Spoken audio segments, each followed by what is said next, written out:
Hello, welcome to my showcase. Today we will be looking at 000. In the last showcase, we looked at Dr. Aphra. So we're gonna move her out of frame,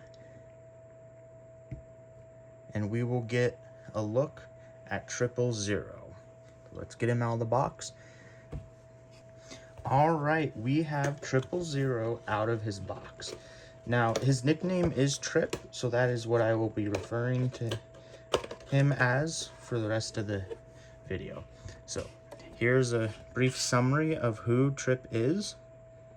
You can pause that to read that.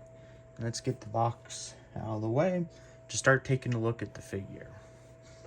Now, a little bit more while I'm grabbing the figure. Trip is not actually the protocol droid. He is an AI that was put into this protocol droid by Dr. Aphra. So, alright, let's get a look at 000. So, just from a glance, he is just simply a C-3PO body with different paint application. I do not have a C-3PO to compare him with, but he does appear to be pretty much the same as just a C-3PO. But the difference between Trip and C-3PO is his extra hands. Now, Trip is using a modified protocol droid body, so his fingers turn into different tools. He has a saw, a mini flamethrower, and a bunch of other tools on his fingers. And he can be quite the shocking droid.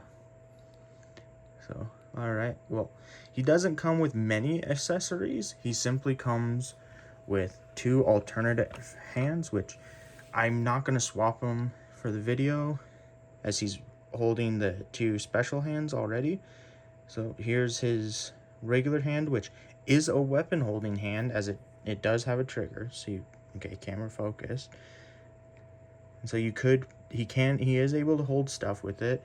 And then his left hand is just an open fist, so he can also hold stuff in that hand. Now the hands do have, we'll look at the articulation while I'm holding them.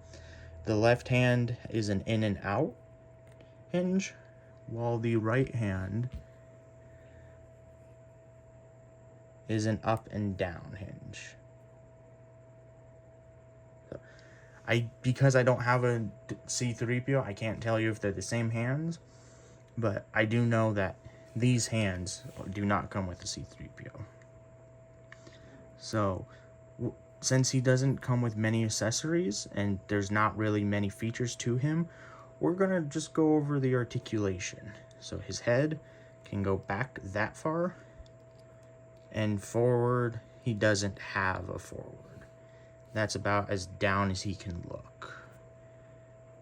So then at the waist, he can crunch that far, and he can go back that far.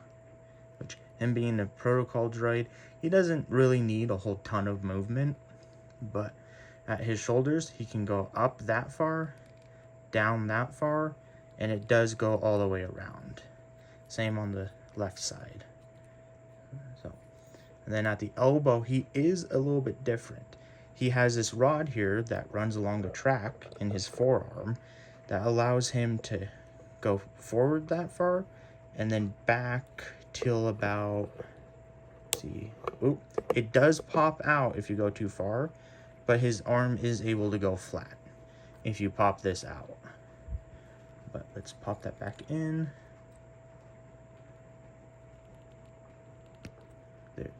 There we go. Ooh, didn't quite get it.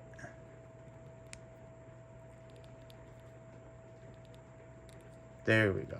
Okay, got it popped back in. And there it is. So his arms, for the most part, without popping that out, can only go to about there. So, but with him being a protocol droid, they typically have their hands up most of the time anyways. Or you can use the swivel at the shoulders to make him put his hands down at his waists. So, alright, put his hands back up, and don't shoot me. And then we're going to look at his legs. He does have a swivel at the thigh, but the cut for the droid leg, it prevents him from turning it too far back, and he can go about that far forward.